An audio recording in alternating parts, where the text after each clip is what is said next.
Right. Thank you so much. I mean, we could have given it up for your doggedness and the motivation to keep going back. Except, of course, when the doctor prescribed divine intervention without actually Yeah. knowing that it was sending you on a quest back to your creator. Um, so, again, of course, like you rightly just said, behind the science and procedures, there's a very raw inner world, a world filled with fear, shame, hope, anger, which show up at different times.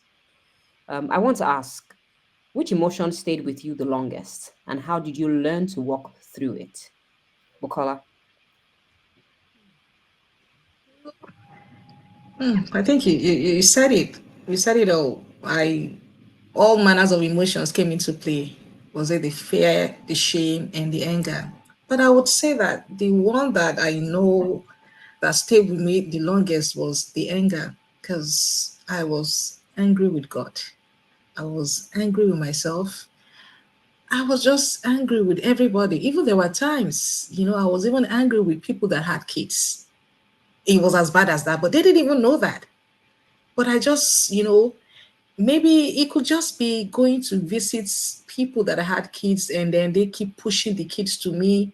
And honestly, I won't blame them. They are just trying to be nice to me. They are just trying to make me feel welcome in their homes.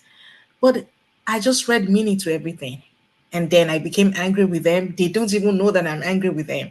And then I could even tell my husband sometimes when people had babies, I just get bitter that why them? Why not me?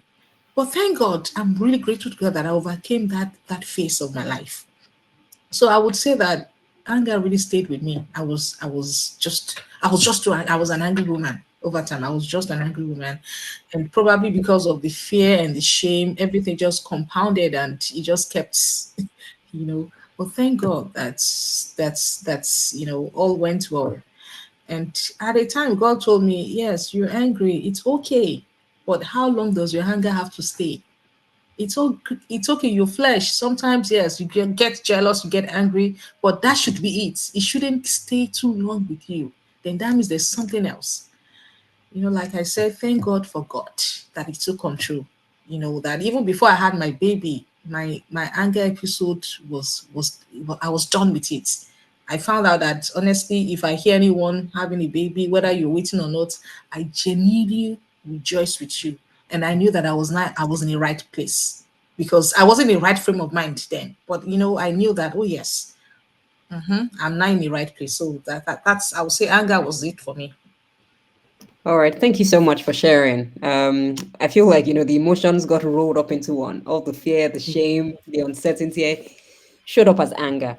For you, Adiola, what would you say the emotion that stayed with you the most was? For me, it wasn't anger. I I have always been a jolly good fellow. In fact, a lot of my colleagues, because I changed jobs, I'd always been in the banking industry. Then at a point in time, uh, my husband had to leave the state where we were living in, and he moved to another state. We moved to another state, and then I joined another bank in the new state. And so a lot of my colleagues at that time didn't even know that I was waiting. They didn't even know. They felt because I had everything going for me by the grace of God. My career was going on well. So the level in which I was at that point in time, a lot of my colleagues had kids that were already in secondary school, you know, and high school. So, a lot of my colleagues felt maybe my children were also in boarding schools at that time. So they didn't know that I was waiting. And so at any point in time, and I know that the time of waiting, God was also preparing me for the kids that would still come. So that was also a period of learning for me. I knew a lot about kids. In fact, with all the pain and all the things I'd gone through, having to wait and the procedure and all that, the pain, if I aggregate the pain together, is almost like the pain of a childbirth because the pains of the injections, the pains of waiting, and after waiting, then the whole thing comes to nothing. That was for me was, but I, God helped me. I had kids around me. Anybody that had children or that had babies and all that, I'd find a way of reaching out to them, no matter how small, even if it was money or was gifts and all that. where I was really so endeared to children that at a point in time, I had a side business I was doing. I opened a store and I was selling children's wares and all that. I, my friends, one of my friends that had kids at that point in time, whenever she was traveling, she would drop her kids with me and travel. I didn't have mine. After I had mine, she told me one day that her mom said, "Are you okay? How can you be dropping your kid to someone that does not have us? What is wrong with you?" You know, when people heard that I had a baby after, you know, uh, at my at my place of work at that time, some of my colleagues that came to greet me, in fact, when they heard, because some of them said, "Ah, what kind of mistake baby is that one at this age and this time? What is wrong with this woman? How did she do it?" Some of them, they used their mouth to come back to tell that they were like, "What is wrong with her? At what age? When all the kids are in secondary school, they're in boarding school. What is wrong with her?" When they now heard that that was the first child, a lot of my friends that came to me, someone told me that you carried yourself and you behaved as if the world was at your feet. How did you manage that? Mhm. That was all makeup. It was all makeup. Carrying myself as if the world was at my feet. It was just because the pressure, the inner pressure that was with me, I couldn't allow anybody to add their own pressure. No, no, no, you can't even add anything to it. There were times that I left the office and I cried back home. There were times that because I was on my monthly cycle, and Charlie became over the weekend, I could cry from Friday to Sunday. I could lock myself up. That by the time you see, maybe on Sunday, I will now try to get out of it because on Monday, I wouldn't want to get back to work like that because you probably feel it was a trailer that hit me because the way you see me, it was that bad. I had my moments too. I had my moments. But in all of that, I just knew that with the way I tried, with the way I'd pursued science so much, I had gone to every fertility expert within and outside of Nigeria. I had gone, I just knew this. And for me, I'd read about it. A lot of the fertility experts had told me that even the success rate of the IVF was it less than 20%? I don't know if it has increased right now. It was less than 20% or thereabout. So whatever I was still doing, I needed the input of God in it. So at that point in time, I just knew that is that this God or nothing else. So I tried my own science. Father, Lord, it is only you that can help me. So at every point in time, whenever I saw kids, I tried to play with kids. I tried to have them around me. I tried to reach out to people that had their own kids. I just maintained my peace. Father, Lord, there's no how. If God does not help me, no one can help me. Even science cannot help me. Even doctors cannot help me. I'd gone very, very far in that. So I just knew that either this God or nothing else. So at the time I knew that was divine intervention that I needed, I held on to that God. Even in the face of things not going well, there were times I did some procedures at a point in time. I had done IVF procedures before whereby even the doctor called me and said, "Madam, I think this phase that we are doing right now, it will not work out." And I was like, "Oh, so what's the next thing?" And he said, "You are not even responding to all these things that we have doubled your dose, we have tripled, we have flogged and flogged everything, flogged. You are not responding. I think at this point in time, I think we would arrange to have your balance given to you." And I was like, okay, okay, let's hold on. Maybe we'll use it for the next phase. And he said, "I'm a Christian, I'm a pastor. I think you should try another fertility expert." "I think you should try someone else." And I was like, "No, doctor, have you not stopped in me? We are both Christians. We are both." He said, "Madam, no, I think maybe you should try somewhere else." And he started mentioning the names of other fertility experts and other hospitals where I could go to. And I was like, "I've been there. I've been there. I've been there. I've been there. I've been there. I have been there. I know him. I know this one. I know that." I was like, "Madam, I think we should just pray more, but I think you should have your balance back. I've heard a lot of stuff." So at that point in time, I just knew that being angry with God, no, is this God or is that this God or nothing else? And honestly, God came through for me. It came through for me. It came through for my family. So for me, the emotions were all about just having faith in God.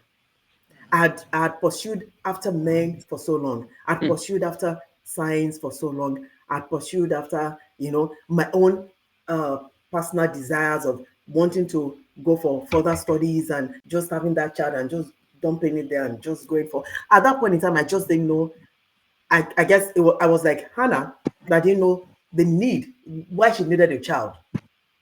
Hannah had been crying every year that she went to Shiloh, and the other wife kept torturing her and all that. She was just crying because someone else had children and she didn't know the need, why she needed a child.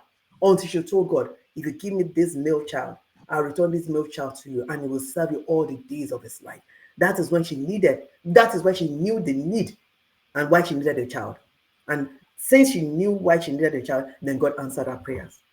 So I think I got to that point where I said, Father Lord, I'm not pursuing after my own desires any longer. It is only your will that needs to be done. And it Thank came you. through for Thank me. you so much Yeah. for sharing so passionately. And what both your responses have done is that they've shown us that the response to infertility or the journey of infertility is not necessarily linear.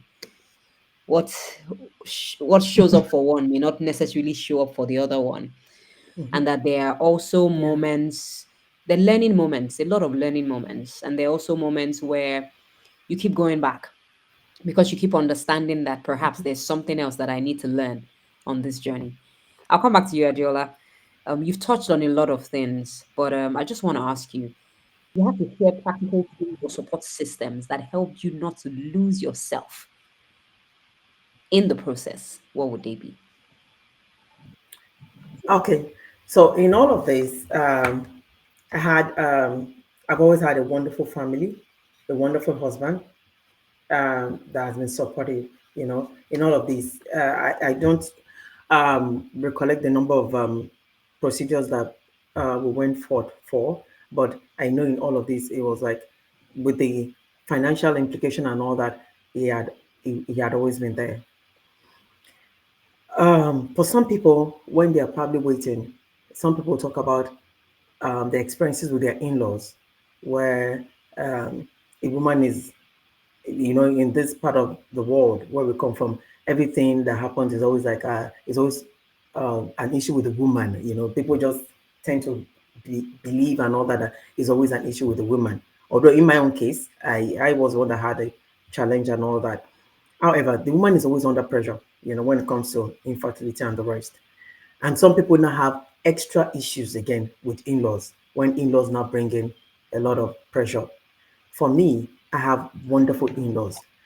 When people talk about their mother-in-law, their mothers-in-law, and they're like, it's like the word is coming to an end. No, I have a wonderful, supportive mother-in-law that, despite the fact that we were waiting, she was always there. The only thing she would do is, we are praying for you, we are there, and all that, which I really appreciate so much. I had a wonderful mother too. She's passed on now. And the only thing that's painful to me that she wasn't around to see when I had my first child. That really breaks my heart. But I thank God that she's going to be with the Lord. A wonderful mother that would be there praying. She prayed so much that I was like, sometimes I would tell God, even if my sins are so many, for the sake of this woman that is always praying, answer my prayer or answer her prayer. For the sake of this woman that is always praying for me, answer her prayer and all that. A wonderful immediate family, that always been very supportive, you know, that has been a very good support system for me. Faith in God. For me, I'm someone that probably likes to pursue things to the very end, logical conclusion and all that. And initially, when I started my own journey, it was because of my own desire to probably pursue something else. That's why I needed a child. But at the time, I knew that, oh no, it's beyond that and all that. That I now knew that I had to have this faith in God. For with man it is impossible, but not with God. For with God all things are possible, irrespective of the number of IVF procedures. There were times that as soon as one failed, and then even medically, you'll be advised that maybe you should take some time off so that your body can go back to shape, because you've had a lot of input of chemicals into your system and all this. If you give me that advice in this clinic, because I know that when I go back within a very short while, you'll probably tell me that no, just go rest your body because you still have those chemicals within your system. I'll go to the next one, and that one would listen to me, you know. So, with so much faith in God, having been dogged about this thing, and having that faith that it would work out. If it's not this time around, it must be. If it's not this time, if it fails this time, then the next time is my time. You know, that faith also was something that I held on to. Wonderful family system, wonderful immediate family system, faith in God. Those are the things I really held on to, at that time. Thank you again. And your response has further underscored the role of people who are understanding through our journeys when we go through them. Of course, I know, and I would reiterate at this point that infertility is clearly not a journey that you should go on by yourself. It's lonely, it's tough, it's arduous, and so we're grateful for the gift of the people that God placed in your life. Bukola, I'm coming right to you. And my question is, if you could go back, what mental health advice would you give to your younger self? because I could say that for each failed IVF cycle, it took me like months to recover. And then it didn't let me enjoy the moment. There were other good things happening in my life, and I was just focusing on what has gone bad or what was going wrong.